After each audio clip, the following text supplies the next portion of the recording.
오늘 저는 여러분과 함께 하나님의 구속 섭리 완성 단계라는 제목으로 로마서 8장 13절로 14절을 본문으로 설교를 하도록 하겠습니다. 제가 본문을 읽도록 하겠습니다. 너희가 육신대로 살면 반드시 죽을 것이로되 영으로서 몸의 행실을 죽이면 살리니 무릇 하나님의 영으로 인도함을 받는 사람은 곧 하나님의 아들이라. 아멘. 자, 우리 개신교 신학은 루터의 칭의론을 중시하지만 그에 못지않게 칼빈의 중생론 역시 중시합니다. 사실 성령으로 거듭나는 중생은 하나님의 기적으로 초자연적인 역사입니다. 자, 그래서 오늘날 교회에 다니는 기독교인들 가운데 거듭난 신자가 매우 적은 것이 현실입니다. 자, 그런데 문제는 이제 신자가 거듭나는 순간 성령의 내주와 더불어 하나님의 생명을 영혼에 이식받아 새 사람이 형성되지만 이걸 좀 더 엄밀하게 말하면 새 사람의 씨앗이 심겨진 것뿐이지 새 사람이 완전히 옛 사람을 대체하여 우리를 점령하는 것이 아닙니다. 이거 오해가 있으면 안 됩니다. 자, 그러다 보니 그러니까는 이제부터 이제 새 사람은 옛 사람을 상대로 영적 전쟁을 해서 점차적으로 옛 사람을 대체해 나가야 되는 거예요. 이제 이런 과정이 이제 우리에게 필요한 것인데, 이제 그러다 보니까 어떻습니까? 여전히 옛 사람이 생생하게 살아서 성도들의 삶을 주장하고 있죠. 이게 오늘날 기독교인들의 현실입니다. 자, 이러한 사실이 웨슬리의 성화론을 요구하게 되는 겁니다. 그러니까 우리 기독교 신학에서 칭의론, 루터의 칭의론, 칼빈의 중생론, 더 나아가서 웨슬리의 성화론까지 나가야 우리의 영적 성장 원리에 가장 적합한 신학이 된다. 이렇게 말씀을 드릴 수 있습니다. 자, 그런데 성도들이 성화되려면 옛사람을 이겨 새 사람으로의 변형이 필요하다는 거예요. 그것 없이는 결코 성화가 이루어질 수 없습니다. 저는 그래서 오늘 설교를 통하여 두 가지를 말씀드리려고 합니다. 첫째, 거듭났지만 여전히 옛사람의 지배 아래 있을 때 어떤 비극이 초래될 수 있는가? 이건 굉장히 심각한 얘기죠. 요 이야기를 로마서 오늘 본문 말씀 8장 13절, 14절을 중심으로 오늘 여러분들에게 설명을 해드리려고 합니다. 자, 두 번째, 이제 그것은 오늘 설교 내용이 되겠는데요. 이스라엘 백성의 가나안 정복 전쟁을 통하여 이 모형적으로 성도들이 옛사람을 이기기 위해 하나님이 제시한 영적 원리가 무엇인가, 이걸 좀 알려드리려고 합니다. 그래서 오늘 설교의 핵심은 옛사람을 죽여 영적으로 승리하는 신앙의 비결, 이런 내용이 되겠습니다. 근데 사실 굉장히 중요한 내용이죠. 오늘 기독교인들에게 가장 중요한 게 뭘까요? 옛사람을 죽여 영적으로 승리하는 신앙생활이에요. 우리가 입으로는 매일 신앙에 승리해야 된다는 얘기는 하지만 어떤 방법으로 승리할 것인가에 대한 구체적인 내용이 성경에 제시되어 있는데 이 원리를 따르지 않기 때문에 우리가 영적 전쟁에서 승리하는 기독교인들을 찾아보기가 쉽지 않습니다. 자, 오늘 본문 말씀을 먼저 보도록 하겠습니다. 로마서 8장 13절 14절은 그 순간 구원론을 신봉하여 한 번 구원은 영원한 구원이라고 하는 잘못된 신학의 틀에 갇혀 있는 기독교인들을 상당히 당혹시키는 도발적 구절이에요. 바로 이 구절이요. 그러면 본문의 말씀이 뭐냐? 본문은 거듭난 성도라 할지라도 성령의 인도를 따르지 않고 옛사람이 욕망을 따라 살면 반드시 멸망한다. 바로 그거예요. 굉장히 무서운 얘기죠. 자, 다시 한번 읽어보겠습니다. 너희가 육신대로 살면 반드시 죽을 것이로되 영으로서 몸의 행실을 죽이면 살리니 무릇 하나님의 영으로 인도함을 받는 사람은 곧 하나님의 아들이라. 자, 본문에서 육신이라는 게 뭐죠? 여기서 우리는 누구죠? 기독교인이죠. 거듭난 사람. 너희가 육신대로 살면, 여기서 육신이라는 게 뭐예요? 인간 육체를 의미하는 게 아니에요. 여기서 말하는 육신은 죄악성의 지배를 받는 옛사람을 얘기합니다.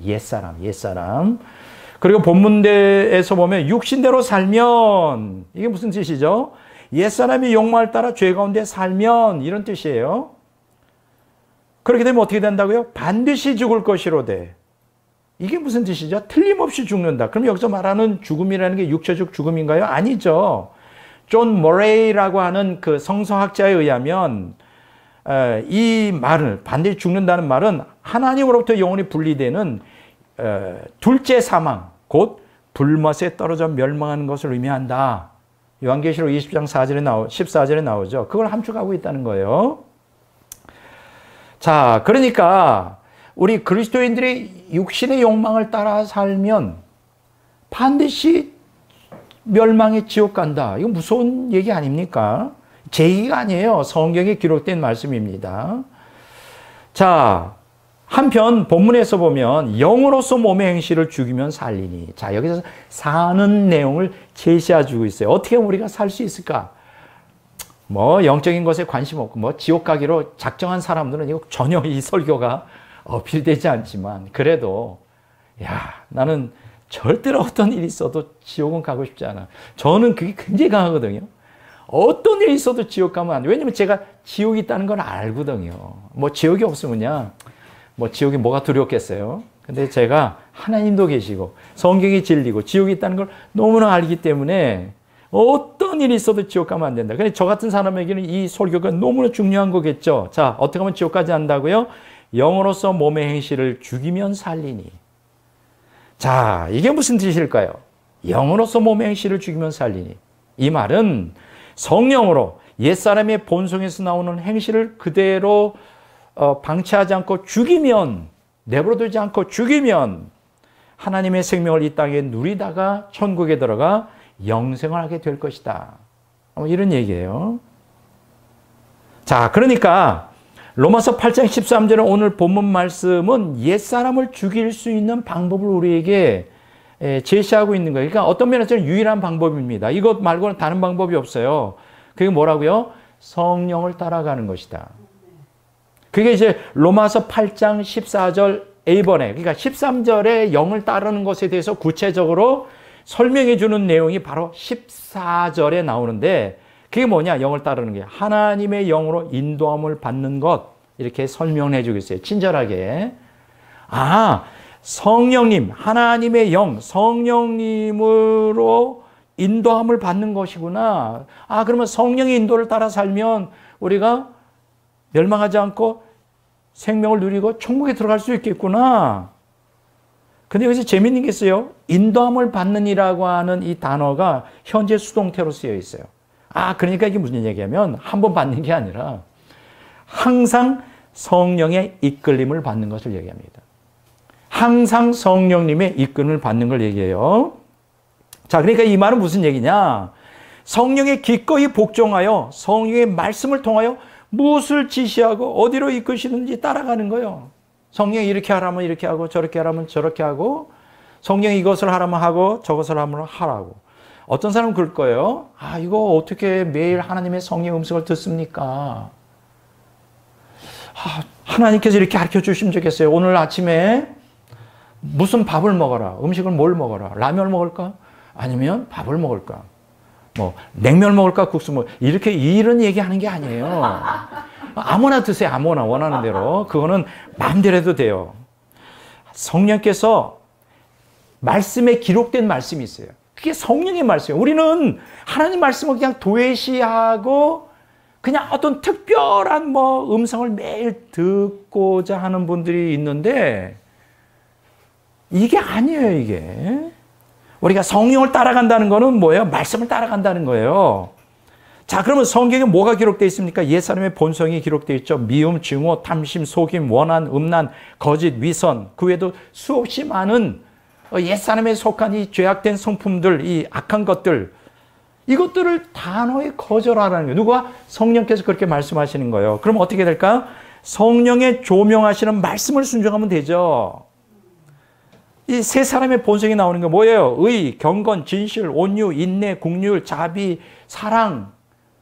그 외에도 너무나 많죠. 이게 적극적으로 거기에 순응함으로 그렇게 하면 어떻게 될까요? 성령의 열매를 맺게 되는 거예요. 갈라디아서 5장 22절, 23절에 있는 말씀처럼. 자, 그런데 제가 가만히 오랜 세월 동안 사역을 하고 또 신앙생활을 하는 가운데 가만 보니까 대다수 기독교인들이 말씀에 순종을 안 해. 화가 나면 그냥 그거를 겉으로 표출하고, 화가 나면 인간관계 다 끊어버려요.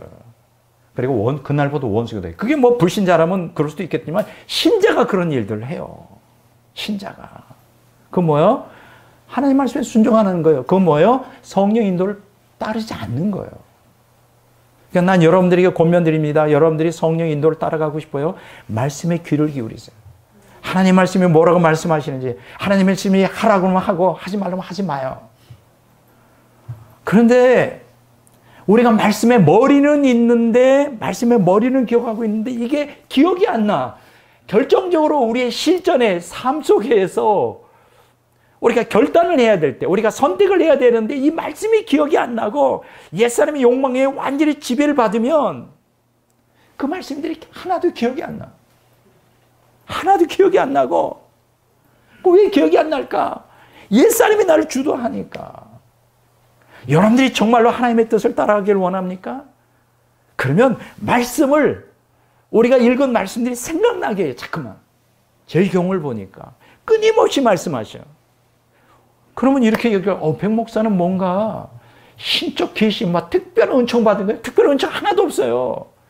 다만 제 마음속에 뭐냐? 주님의 뜻대로 따라 살고 싶은 갈망밖에 없는 거예요.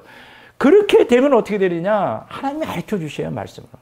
말씀에 기록된 말씀이 영으로 내 안에서 계속 역사하시는 거예요. 이렇게 하라, 이렇게 하라. 그러면 그대로 하면 되는 거예요.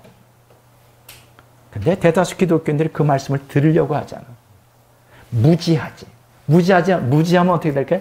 마귀에게 속아 넘어가는 거예요. 간단해요. 자, 이렇게 하나님의 성령을 따라가는 사람은 어떤 사람이냐? 거기에 대해서 로마서 8장 14절에 이렇게 규명을 하고 있어요. 무릇 하나님의 영으로 인도함을 받는 사람은 곧 하나님의 아들이라. 이게 무슨 얘기일까요? 이게 무슨 얘기일까요? 이 구절은 계속해서 성령의 인도를 받으며 말씀에 순종하는 사람만이 진정한 하나님의 자녀다, 이런 얘기예요. 아, 나 불 받았어요. 나 은혜 받았어요. 나 거듭났어요. 내 하나님의 자녀예요. 명함 내밀지 말라. 누가 진짜 하나님의 자녀인 줄 아냐? 성령의 인도를 따라 말씀에 순종해 가는 거예요. 그렇지 않나요? 이스라엘 역사에서 이스라엘 백성들이 선택된 언약 백성이지만 그들이 스스로가 하나님의 자녀라고 언약 백성으로 자처했지만 어떻게 했어요? 말씀 순종하지 않으니까 다 망했어요. 다 멸망했어요. 속지 맙시다. 한번 거듭났다 그래서, 한번 은혜 받았다 그래서, 한번 불 받았다 그래서, 음성 들었다 그래서 하나님 우리의 구원이 확정되고 우리가 보장되는 줄 아세요? 아니에요. 끊임없이 옛사람의 욕망을 거부하고 성령 인도를 따라 말씀에 순종할 때 하나님은 어떻게 우리를 인정하지? 너야말로 참된 하나님의 자녀다. 도장 찍어주시는 거예요. 이렇게 살아야 되는 거예요. 그 말씀이 오늘 로마서 8장 14절의 말씀이에요. 자, 그러면 제가 오늘 설교에서 자, 이렇게 기본 본문을 통하여 옛사람의 욕망을 따라 살면 안 되겠구나. 하나님의 말씀을 따라 성령 인도를 따라 살면 하나님의 자녀가 되겠구나. 이제 이 말씀이 본문을 통해 마음에 정리가 되었다면 이제 두 가지 측면에서 실제적인 이스라엘 역사 속에서 이제 오늘 설교가 이제 4번에 걸친 이제 설교에서 마지막 완성 단계에 대한 설교잖아요. 두 가지 측면에서 설교를 드리려고 그래요. 첫째는 뭐냐? 제거되지 않은 옛사람의 두려운 실체를 말씀드리려고 합니다. 이 얘기는 뭐냐? 철저히 우리의 마음속에서, 우리의 삶 속에서 옛사람을 제거하지 않으면 어떤 비극이 초래되는가를 말씀드리려고 해요. 그러니까 우리가 적당히 주님도 따라가고 적당히 옛사람의 욕망대로 살 그런 거 없어요. 둘 중에 하나를 선택해야 돼요. 옛사람의 욕망을 따라가든지, 그것도 완전히 철저히 죽이지 않으면 그 옛사람 때문에 우리가 망하는 거예요. 지옥 갈 수도 있어요. 그거를 이스라엘 역사 속에서 말씀을 드리고, 두 번째, 가나안 정복 전쟁을 통하여 제가 뭘 말씀드리고 싶으냐?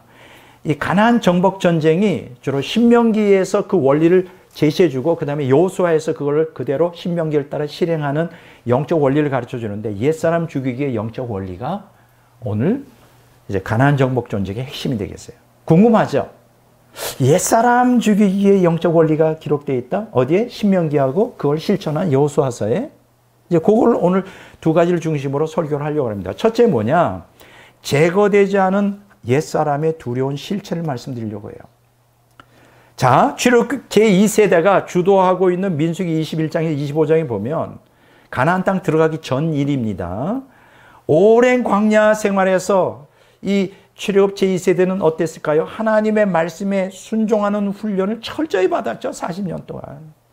하나님께서 거치는 환경에서 올렸다 내렸다 올렸다 내렸다 올렸다 내렸다 하면서 말씀 순종하는 훈련을 갖다가 40년 동안 줄기차게.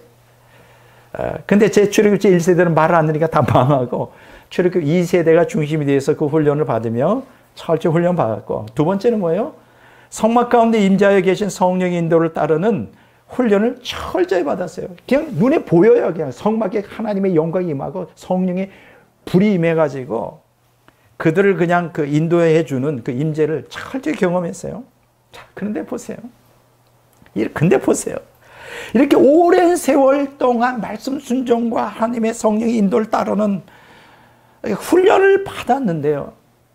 옛사람의 욕망을 여전히 극복하지 못하고 있는 거예요. 40년 동안. 그것도 출애굽기 1세대가 아니라 이제 출애굽기 2세대, 새로운 세대가. 그러면 이 사람들은 애굽에서의 이 사탄이 지배하는 그 죄의 맛을 잘 모르는 사람들이잖아요. 그냥 만나만 먹고 사는 사람들인데, 그러니까 하나님의 인도를 따라 그 훈련을 받은 사람인데, 문제가 뭐냐? 옛사람의 욕망을 철저히 죽이질 않으니까 이걸 극복하지 못하는 거예요. 그러니까 어떻게 돼요? 결국은 반역하여 하나님의 진노로 또 멸망하는 거예요. 여기서 제가 깨닫는 게 있습니다. 옛사람에 대하여 우리는 조금 더 봐주면 안 돼. 제가 다음 주부터 시리즈로 또 이 지금 영적 모형을 따라 설교를 할 텐데, 왜냐하면 이게 많은 진리를 포함하고 있는데 이렇게 막 넘어가면 여러분들 이해를 잘 못해요. 그래서 좀 더 조근조근 우리가 하나님께서 이스라엘 백성들이 명령하잖아요. 가나안 땅 들어갈 때 다 죽여버려라. 가나안 족속들을. 진멸전쟁이라 그래요. 그걸 헤렘이라 그러는데 왜 그랬을까? 우리는 옛사람에 대하여 인정사정 봐주면 안 돼요. 조금이라도 남아있으면 그것이 나중에 커져서 결국 우리를 멸망시켜요. 그러니까 둘 중에 하나예요. 옛사람을 완전히 척결하여 우리가 살든지, 옛사람의 욕망을 조금씩 봐주면서 우리가 그 누리면서 천국 가려고 할 때 그것 때문에 우리가 죽을 수도 있어요. 그것 때문에 우리가 지옥 갈 수도 있어요. 영적 세계는 아주 냉엄합니다. 그것을 이제 다음 주부터, 다음번 4번에 걸쳐서 설교로 풀어내려고 합니다. 자, 이렇게 출애굽 제2세대가 주도하는 민수기 21장 25장에 두 가지 큰 사건이 일어나는데, 이걸 통해 우리는 영적 교훈을 배워야 돼요. 우리가 뭘 깨닫습니까? 제거되지 않은 옛사람은 기회만 주어지면 언제든지 하나님을 반역하여 우리를 타락시킴으로 우리는 멸망할 수 있어요. 굉장히 무서운 교훈입니다. 무서운 교훈이에요. 자, 두 가지 말씀드릴게요. 첫째 뭐냐? 민수기 21장 4절 5절에 보면 반역 사건이 기록되어 있어요. 이건 출애굽 제2세대에 된 거예요. 이미 이제 출애굽한 지 거의 40년이 지나가는 상황에서 벌어지는 거예요. 그 정도 되었으면 이제 영적으로 이미 성숙돼야 되는 단계에서 이 어마어마한 반역이 일어나요. 그게 뭘까요? 이스라엘 백성들의 가나안 땅이 이제 점차 가까워져요. 가나안 땅 입성에 대한 기대로 마음이 이제 부풀어 오르고 조급해지는 거지. 곧 들어가야 되니까. 코앞에 있으니까. 자, 그런데 가나안 땅 입성의 직행길인 이제 에돔 땅을 통과하면 곧바로 들어갈 수 있는데, 에돔 땅을 통과하려고 그러는데 이제 에돔 왕에게 좀 우리를 좀 통과하게 해 주십시오라고 요청을 하는 거예요. 그랬더니 사실은 여러분 누굽니까? 이 에돔이, 에돔과 모압이 누구예요? 누구의 후손이에요? 롯의 후손이잖아요. 롯의 두 딸의 후손이게 어떤 측면에서는 아브라함 후손과 이렇게 같은 형제. 그래서 하나님께서 에돔 사람들을 건들지 마라 그랬어요. 에돔이나 모압 사람들을 건들지 말고 같은 형제였으니까 그냥 싸우지 마라. 그래서 이제 그랬는데, 그래서 에돔 땅을 통과하면 곧바로 가나안 땅 들어가는데, 문제가 뭐냐? 에돔 왕이 거부하는 거예요. 겁이 나잖아. 200만이 되는 무리가 와서 잘못됐다가 망할 것 같으니까. 민수기 20장 14절 21절에 보면 에돔 왕이 이걸 거부합니다. 못 가. 그러니까 전쟁할 수는 없어요. 그래서 에돔 땅을 통과하지 못하고 곧바로 들어가면 가나안 땅 들어가는데, 밑으로 시내산 반도를 통해 밑으로 쭉 내려가. 그렇게 되면 어떻게 될까? 점점 가나안 땅에서 멀어지는 거예요. 이게 열받는 거지, 열받아. 남쪽으로 우에 쭉 밑으로 내려가니까 시내산 반도를 걸쳐서 돌아가야 되니까 얼마나 길이 멀어요. 마음이 상하는 거예요. 그러면서 이스라엘 백성들이 씩씩씩씩 거리는 거예요. 뭐 좀 통과해주면 안 돼? 같은 형제끼리 막 이러면서 민수기 21장 4절에 보면 상했다 그랬어요. 막. 우리 인생도 그렇지 않나요? 하나님이 역사하면, 우리 교회도 마찬가지예요. 교회 옮기는 거 하나님이 역사하면 이거 아무것도 아니에요. 근데 굉장히 지연되잖아. 우린 지금 몇 년 전부터 기도하고 있는데. 마음이 상할 수도 있어요. 왜 하나님이 한마디만 하세요. 죽은 자도 살아나는 거예요. 불가능. 뭐가 유가되지. 이런 경우 우리가 하지 않나요? 근데 하나님께서 어떤 때는 주권적 섭리 가운데 그 기도가 오래 지연돼. 뭐 병 그럼 아무것도 아니에요, 사실. 기적의 역사가 일어나면 아무것도 아닌데 어떤 때는 막 우리를 그냥 다루셔. 그게 마음이 상하는 거예요. 씩씩거릴 수 있어요. 이럴 때 어떻게 될까? 감사해야 되지. 이것도 주님의 뜻이구나. 돌아가자, 돌아가. 근데 이 이스라엘 백성이 상하게 된 또 한 가지 이유가 우회하는 것만이 아니라 가나안 땅에서 점점 멀어지는 것만이 아니라 그 밑으로 시내산을 통해서 남쪽으로 내려가는 길이 너무 험하고 거친 사막지대예요. 물도 없어. 그냥 너무 힘들어. 그냥 심신이 지쳐버리는 거예요. 여러분, 이런 상황을 우리는 신앙생활 우리의 삶 속에서도 얼마든지 겪어요. 그럴 때 어떻게 돼요? 이렇게 하면 감사하겠죠. 이것도 주님의 뜻 가운데서 이루어지는구나. 감사해야지. 불평하지 말고 감사해야 되는데, 이스라엘 백성들이 40년을 그렇게 훈련받아도 그게 안 되는 거예요. 옛사람이 있으니까. 이스라엘 백성들이 이때 원망하는 거예요. 하나님과 모세. 야, 뭐라고 원망하냐. 아니, 우리가 죽을 데가 없어가지고 차라리 애굽에 출애굽 안 하는 게 낫지 않았겠냐. 이 사막에서 우리를 죽이려고 원망 불평하고 막 후회하는 거예요. 출애굽하는. 혹시 여러분 가운데 이런 사람이 있으면 회개해야 돼요. 내가 예수님 왜 믿었을까? 믿지 말걸. 그런 사람은 없겠죠. 이스라엘 백성이 출애굽한 걸 후회하겠어요. 하나님이 그걸 듣고 어떻게 했을까? 여러분 보세요. 이들의 신앙이 어릴 때는 그렇게 원망해도 그냥 봐줬어요. 봐줍니다. 그러다가 하나님의 말씀을 주셨을 때 더 엄격하게 다루고, 그리고 세월이 흘러 40년 동안 이제 철들 때도 됐는데 여전히 원망하니까 하나님의 진노가 임하여 불뱀을 보내서 이스라엘 상당수가 물려 죽게 만듭니다. 불뱀을 보내요. 야, 이 반역이에요, 반역. 여기서 우리가 깨닫게 되는 게 뭐죠? 우리 안에 있는 옛사람 철저히 죽여야 돼. 어떤 환경 속에서도 항상 감사만 나올 수 있을 정도로 새 사람이 주도해야 돼. 우리는 그냥 조그만 환경이 거칠어도 원망 불평하잖아요. 하나님께서 굉장히 싫어하셔요. 그래 결국은 진노하셔요. 불뱀에 올려 죽잖아요. 원망 하나 했다고. 반역했다고. 그만큼 죄라는 게 무서운 거예요. 두 번째 보세요. 이건 더 심각한 거예요. 민수기 25장 1절에서 18절에 보면 엄청난 사건이 벌어집니다. 이제 본문의 사건은 이스라엘 백성의 광야 40년의 여정을 이제 마침내 다 마치고 가나안 진입로 바로 코앞에 들어가겠어요. 이게 보이는 거예요. 저 멀리. 뭐 눈에 보였는지 모르겠어요. 요단강에서 11km 정도 떨어져 있어요. 어디냐? 모압 평야의 시딤에 도착했어요. 이제 거기에서 이제 전열을 가다듬고 이제 요단강 건너 들어가면 되는 거예요. 11km. 요단강 앞까지 11km.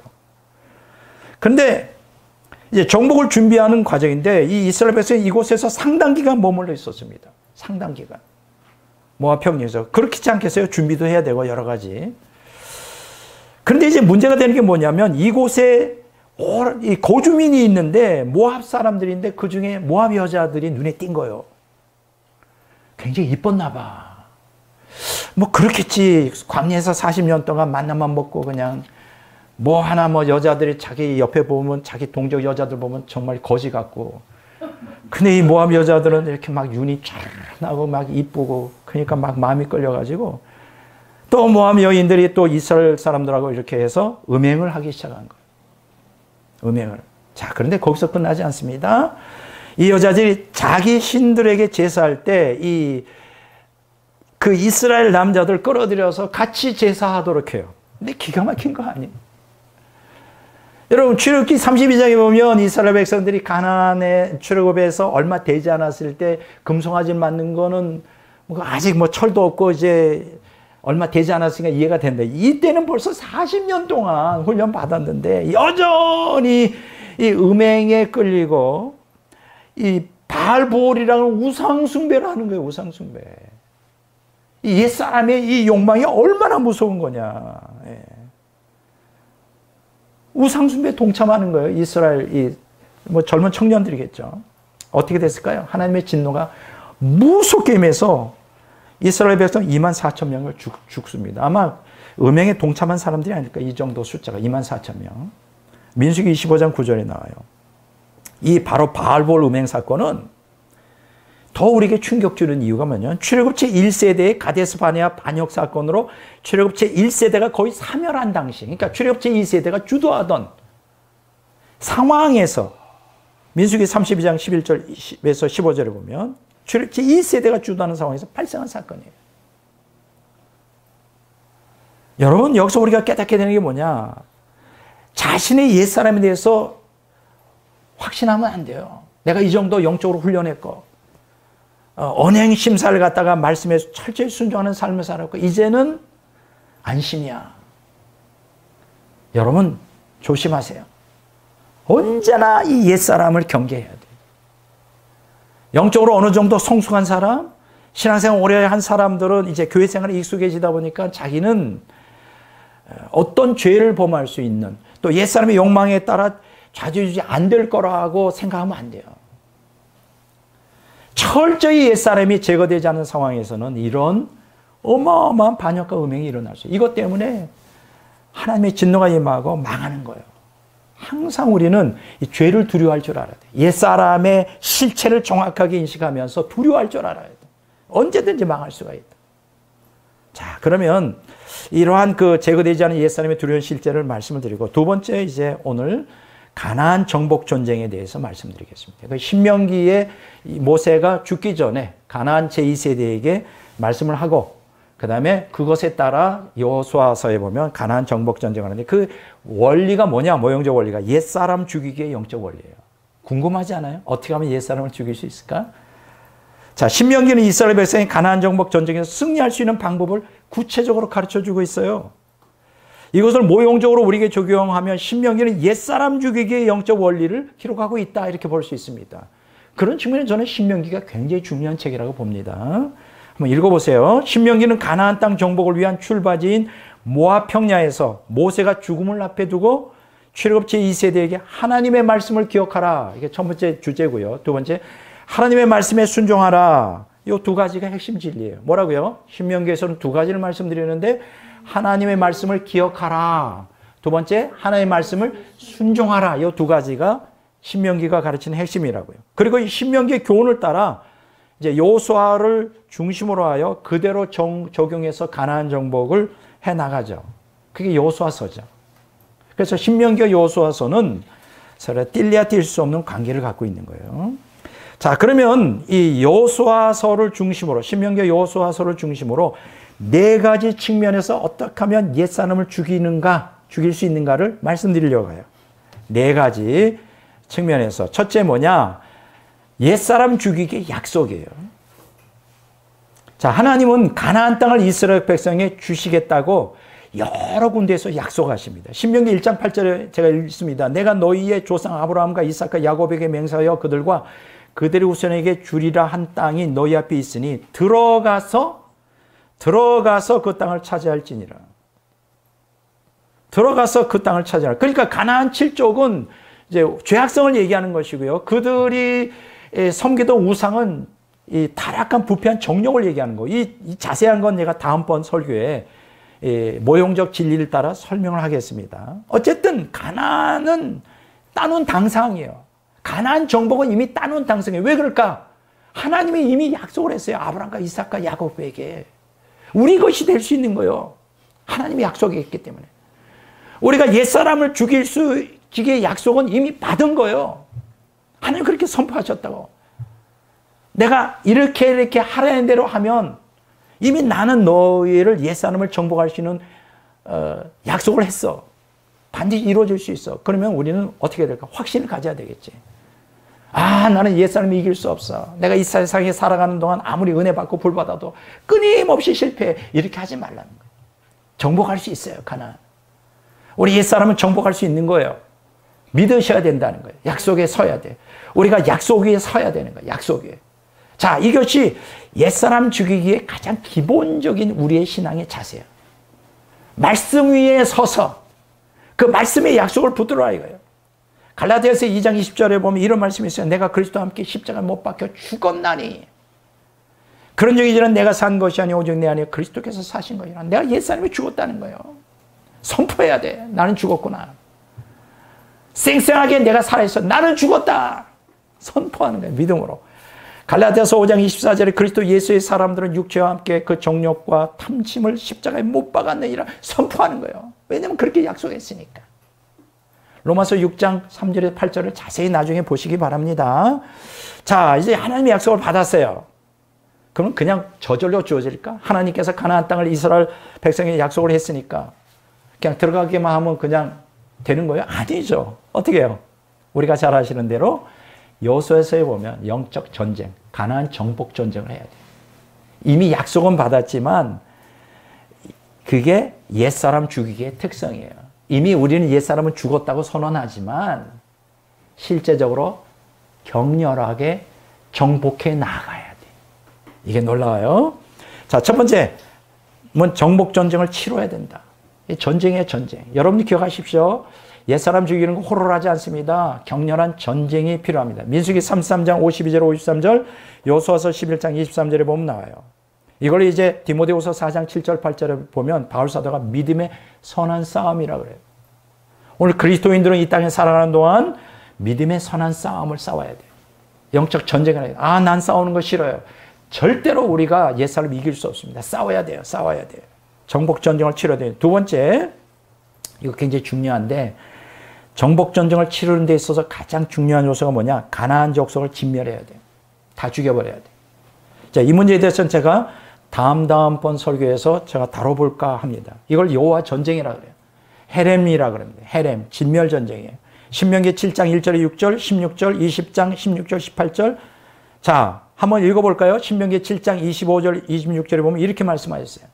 너는 그들이 조각한 신상들을 불사르고 그것에 입힌 은이나 금을 탐내지 말며 취하지 말라. 내가 그것으로 말미암아 올무에 걸릴까 하노니 이는 내 하나님 여호와께서 가증히 여기시는 것임이니라. 너는 가증한 것을 내 집에 들이지 말라. 너도 그것과 같이 진멸당할까 하노라. 다시 한번 말씀드립니다. 너도 그것과 같이 진멸당할까 하노라. 진멸하지 않으면 진멸당한다 이거예요.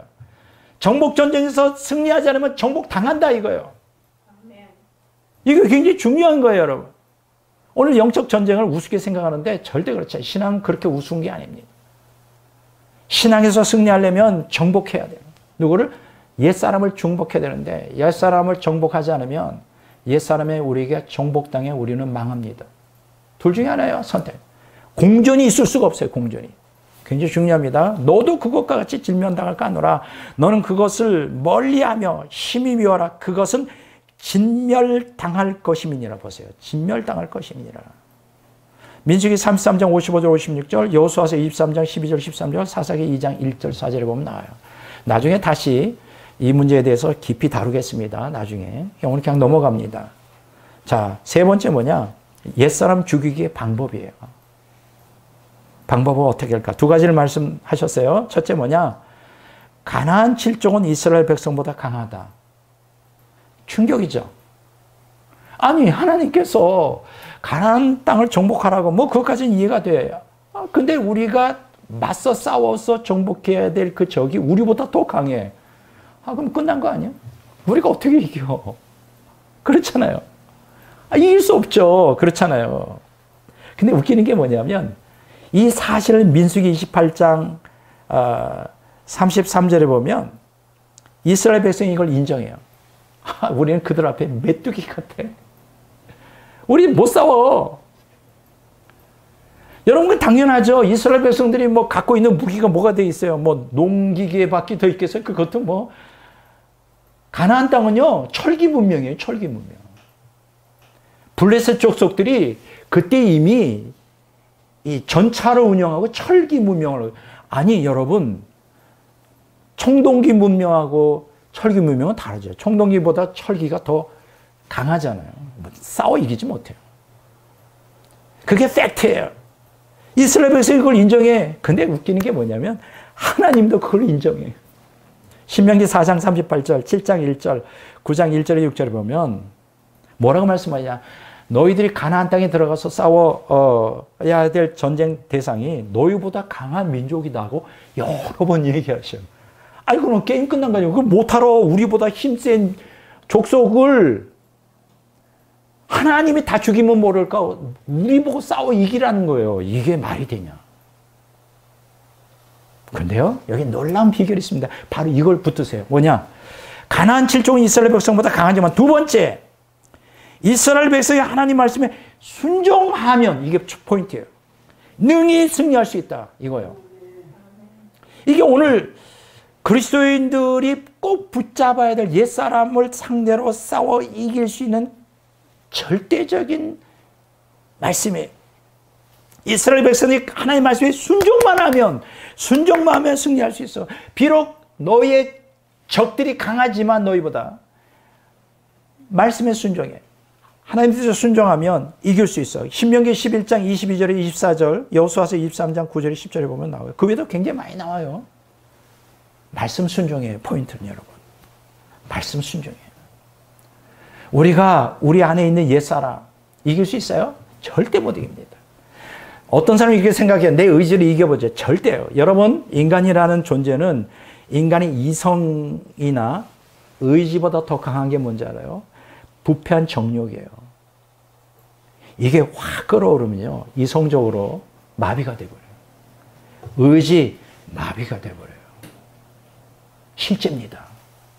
우리가 계몽주의라고 하는 18세기 계몽주의 시대가 있었어요. 그때는 이성을 절대화했어요. 그런데 시간이 흘러가면서 인간에 대해서 탐구가 깊어지면서 인간이 이성이라는 게 그 사람의 본성을 이길 수 없다는 증명이 다 됐어요.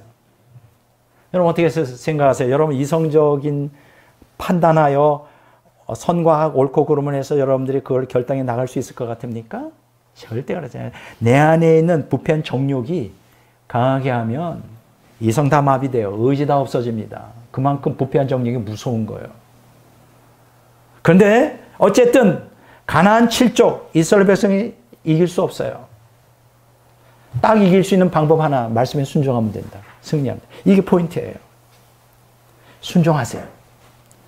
여러분 정말로 이 땅에서 옛사람을 이기고 참으로 하나님의 생명이 충만하며 하나님으로부터 공급을 받고 이 땅에서 풍성한 복된 삶을 살기를 원합니까? 딱 한 가지 밖에 없어요.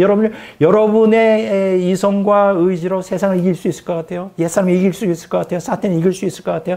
절대 안 됩니다. 딱 한 가지 방법, 말씀에 순종하면 돼요. 근데 이 말씀 순종이 이게 쉽지 않아요. 왜냐하면 우리의 이성에 이게 거슬리는 경우도 있어요. 이성의 논리를 벗어나. 그리고 쉽지 않아요. 그래서 격렬하게 투쟁해야 돼. 자, 보세요. 제가 실제적인 이제 그동안은 지금 1번 옛사람 죽이기의 약속, 2번 옛사람 죽이기의 특성, 3번 옛사람 죽이기의 방법, 거기까지 말씀드렸다면 이제 끝으로 뭐냐? 이거를 구체적인 역사적 사건을 통하여 이스라엘 백성들이 어떻게 가나안 정복했는가. 이게 우리에게 큰 위로가 될 겁니다. 제가 여기에서 세 가지 말씀을 할게요. 예, 남은 시간 동안. 첫째 뭐냐? 옛사람 죽이기에 적용이에요. 참 놀랍습니다. 요단강 도화 사건이에요. 여러분들이 다 많이 들어보셨을까요?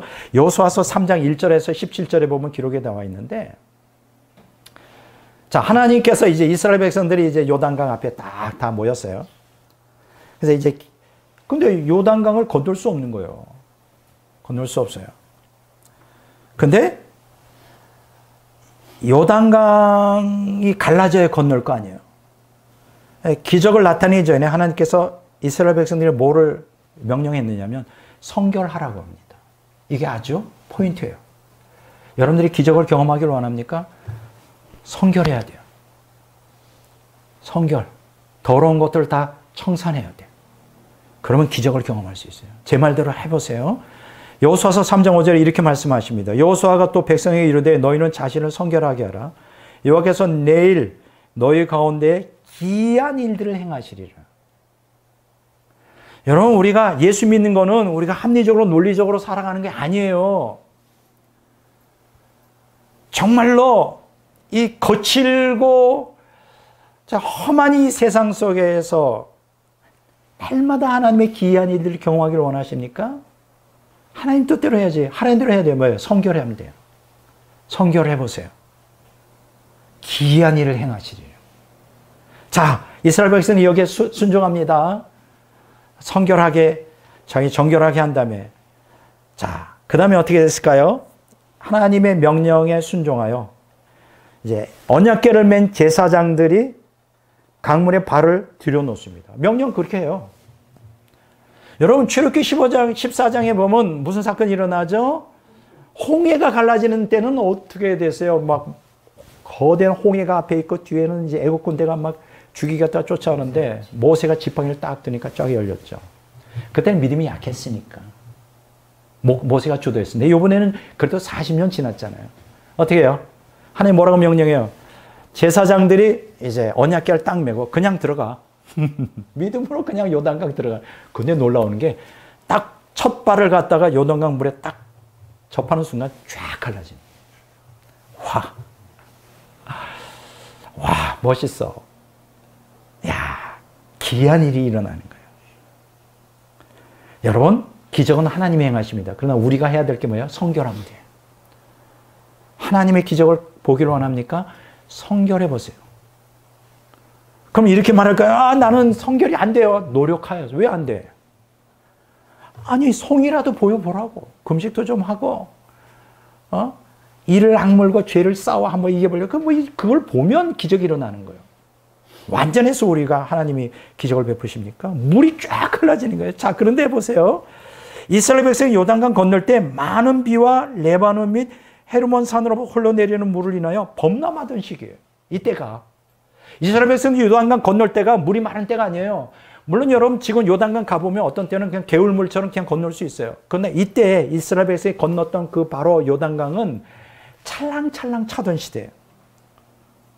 여호수아서 3장 15절에 언덕에 넘치더라 그랬어요. 그러니까 이때는 물살이 굉장히 셌기 때문에 그냥 갈 수 없어. 수용을 해야만 건너갈 수 있는 그런 상황이었어요. 근데 쫙 갈라졌다.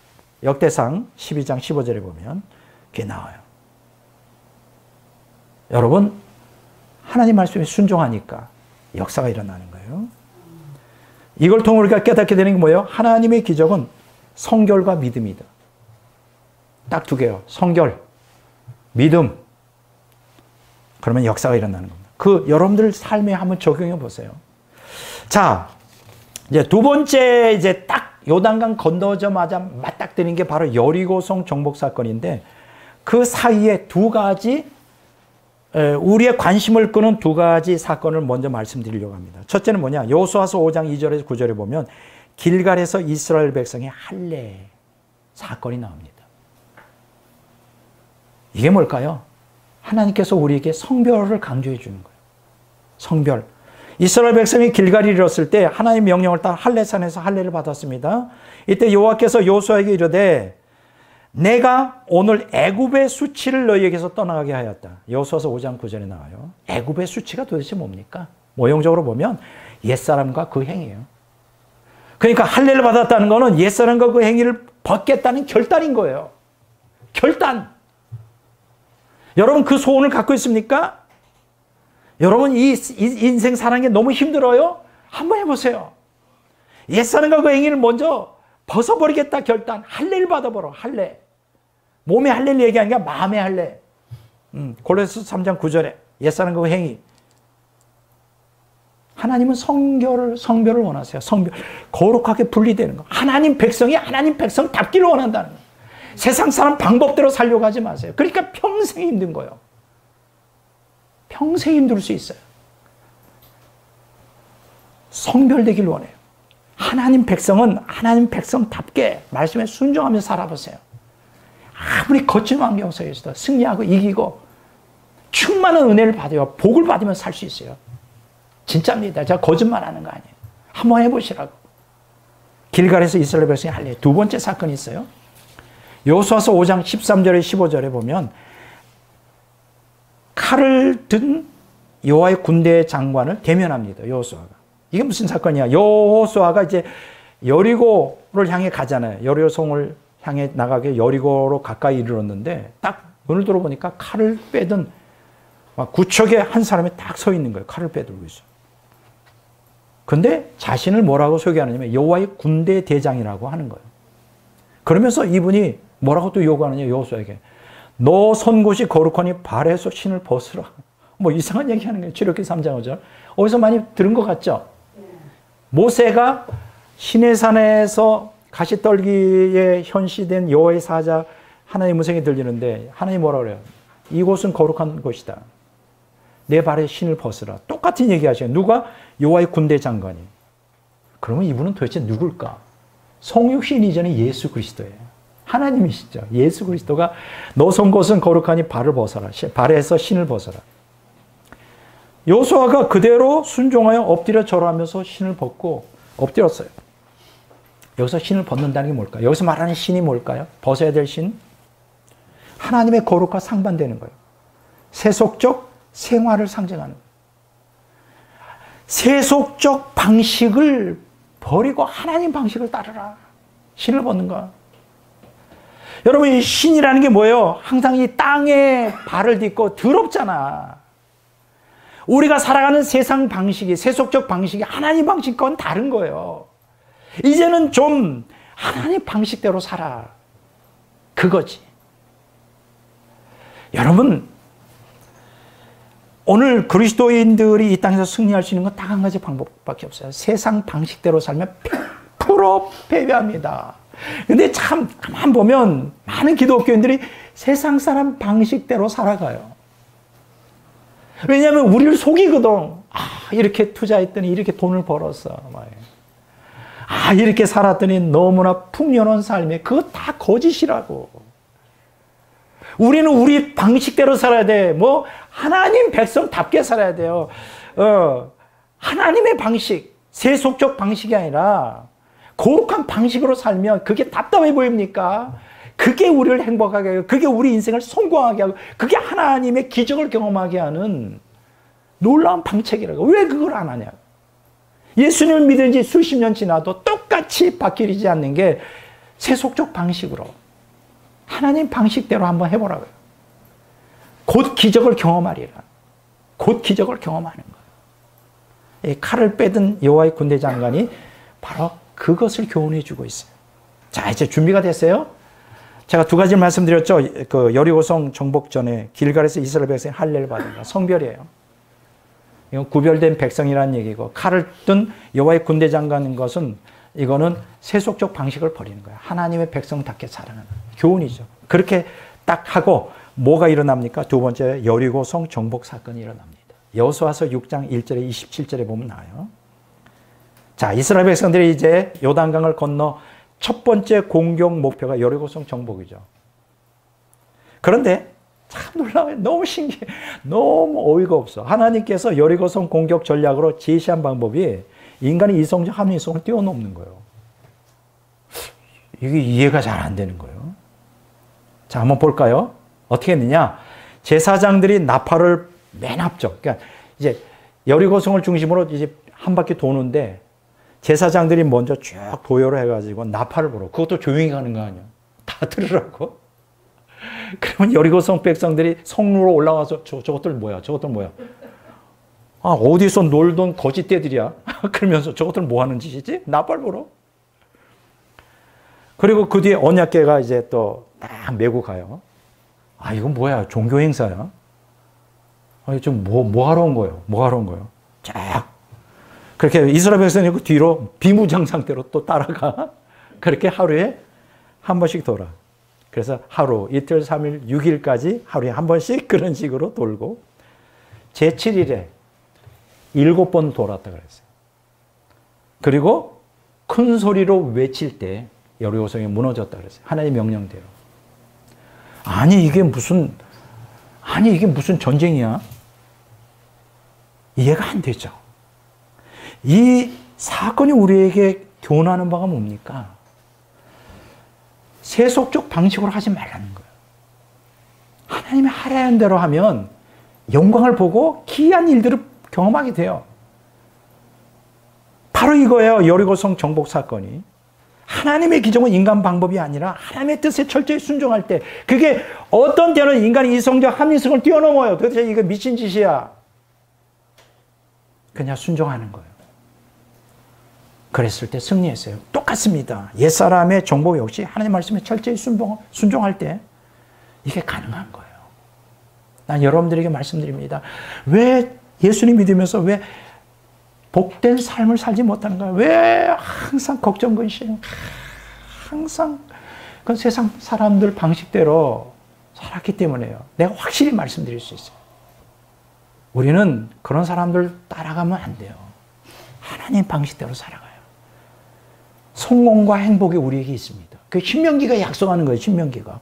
그리고 그걸 실제적으로 경험한 게 여호수아서예요. 자, 근데 여기에 문제가 또 생기죠.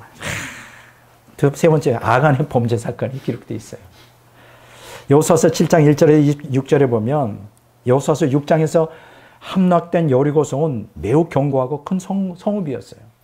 근데 거기에 비해서 두 번째 공략 목표인 아이성은 규모나 전략 측면에서 점령하기 쉬운 성이에요. 자만한 거지. 자만해. 그런데 아이성 정복에 실패합니다. 이유가 뭘까요? 아간이 여리고성 함락할 때 거기서 훔쳤어. 탐욕에 사로잡혀서 외투 한 벌하고 은 200세겔 그리고 50세겔 금덩이 하나를 탐내어 훔쳐요. 그걸 하나님 모르겠어요. 사람들이 모르게 이 틈타 들어왔던 이 탐욕, 죄. 여호수아서 7장 21절. 무서운 거예요, 여러분. 우리 그리스도인들이 승리할 수 있는 비결은 딱 두 가지예요. 성결과 믿음이에요. 순종. 실패하는 건 딱 두 가지예요. 탐욕과 범죄예요. 그러니까 우리가 제일 두려워야 하는 게 죄 짓는 걸 두려워야 돼요. 우리가 제일 힘써야 되는 건 내 문제 해결하는 회개에 힘써야 되는 거예요. 그럼 나머지는 다 하나님이 하셔요.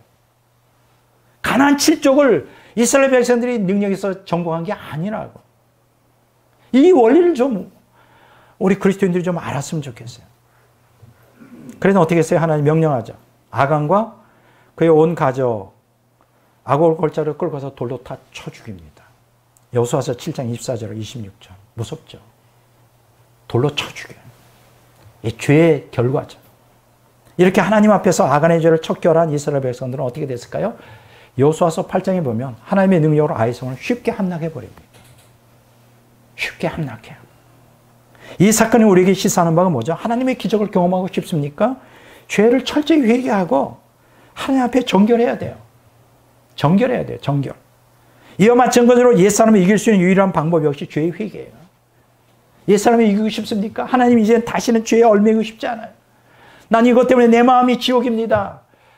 나는 내 방법대로 해봤지만 안 돼요. 하나님 죄를 증오합니다. 죄를 회개합니다.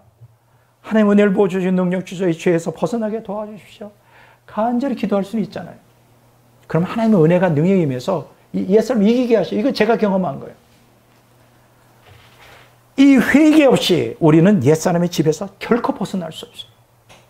회개해야 돼. 죄를 두려워하고. 그러면 이길 수 있어요. 자, 오늘 결론을 말씀드립니다. 오늘 설교의 본문을 통해 우리가 깨닫는 게 뭐죠? 성도들이 옛사람을 성령의 능력으로 죽이지 않으면 옛사람에 의해 멸망할 수 있다. 무서운 진리예요. 옛사람을 죽여야 돼. 봐주면 안 돼. 철저히 죽여야 돼. 그리고 설교를 통해 민수기 21장 25장에서 출애굽 제2세대가 요단강 건너기 전에 범한 반역과 음행 및 우상 숭배로 인해 하나님의 진노와 이스라엘 백성의 멸망을 통해 다시 한번 확인하죠. 제거되지 않은 옛사람의 두려운 실체를 보게 됩니다.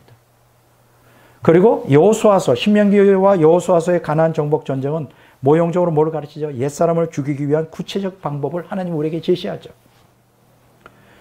그것은 우리의 힘으로 옛사람을 죽일 수 없으나 하나님의 약속을 신뢰하고 정결하고 성결을 추구하면서 하나님의 말씀에 순종할 때 옛사람을 이기고 새사람이 주도하는 승리의 삶을 살 수 있다. 이게 결론이에요. 어떻습니까? 제 말이 뚜렷하지 않나요? 이게 제 말이 아니에요. 역사적 사건을 기록한 것이고 하나님의 말씀에 기록되어 있어요. 그대로 한번 해보세요. 어떤 역사가 일어나는가. 우리 모두가 다 이 복을 받았으면 좋겠어요. 나는 이 설교를 듣는 여러분들 모두가, 우리 모두가 다 이 설교를 통하여 이미 역사적 사건을 기록한 거 아니에요? 말씀을 순종하여 다 승리하시기를 주의 이름으로 축원합니다.